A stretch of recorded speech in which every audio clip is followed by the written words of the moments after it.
যতদিন পারফরমেন্স করবেন হয়তোবা ততদিনই আপনি টিমে থাকবেন। তো এখানে লক্ষ্য একটাই যে পারফরমেন্স। এই অর্জনটার জন্য পাক্কা ১১ বছরের অপেক্ষা, কঠোর পরিশ্রম, অধ্যাবসায়। গায়ে লেগেছে টেস্ট ক্রিকেটারের তকমা। সাদা বলে উপেক্ষিত তাইজুল লাল বলের রাজা। নামের পাশে দেশের সর্বোচ্চ ২৫০ টেস্ট উইকেট।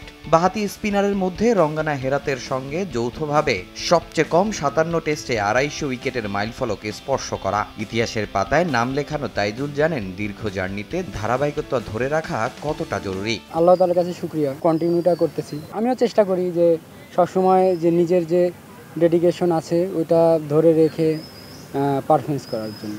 মিরপুর টেস্টের তৃতীয় দিনে দেশের ক্রিকেটে সাকিবের সর্বোচ্চ ২৪৬ টেস্ট উইকেটের রেকর্ড ভাঙেন তাইজুল। কীর্তি গড়া স্পিনারকে সামাজিক মাধ্যমে অভিনন্দন জানান সাবেক বিশ্বসেরা অলরাউন্ডার। সাকিবের চাওয়া তাইজুলের নামের পাশে থাকুক ৪০০ উইকেট, যে বার্তা বাহাতি স্পিনারের কাছে অনেক বড় অনুপ্রেরণা। এটা ভালো লাগার বিষয় যে একজন বড় প্লেয়ার যখন আপনি নিজ দেশের প্লেয়ারদেরকে নিয়ে ভালো ভালো বার্তা দেবে, আসলে এটা একটা ভালো লাগার বিষয়। পারফরমেন্স করবেন তখন অটোমেটিকলি আসলে উইকেটটাই গ্রহণযোগ্যতা হবে অ্যাজ এ আমি বলার হিসাবে। সাকিব ভাই আমাকে একটা মানে জায়গা দিছে যে হয়তোবা ৪০০টার কাছে আমি যাইতে পারি। যারা আমার কাছ থেকে আশা করে আমি যেন তাদের আশাটাকে ফুলফিল করতে পারি ইনশাল্লাহ। সাকিবের মতো তাইজুলের রেকর্ডটাও হয়তো ভেঙে দেবেন নতুন কেউ। রেকর্ড গড়া তাইজুলও চান এমনটা। আয়ারল্যান্ড সিরিজে অভিষিক্ত হাসান মুরাদে মুগ্ধ অভিজ্ঞ এই ক্রিকেটার। আমি হয়তোবা এখন উইকেটের লিডিংয়ে আছি বা আমার পরের যে জেনারেশনটা আসবে হয়তোবা আমাকেও ছাড়াই যাবে। আমি আল্লাহর কাছে ওইটাই চাই যে তারা আমাকেও ছাড়াই যাক। যারা আপকামিং আসবে তাদের জন্য দোয়া থাকবে। Brilliant performance Murad. ও যখনই বোলিংয়ে আসছে একটা পার্টনারশিপ দেওয়ার চেষ্টা করছে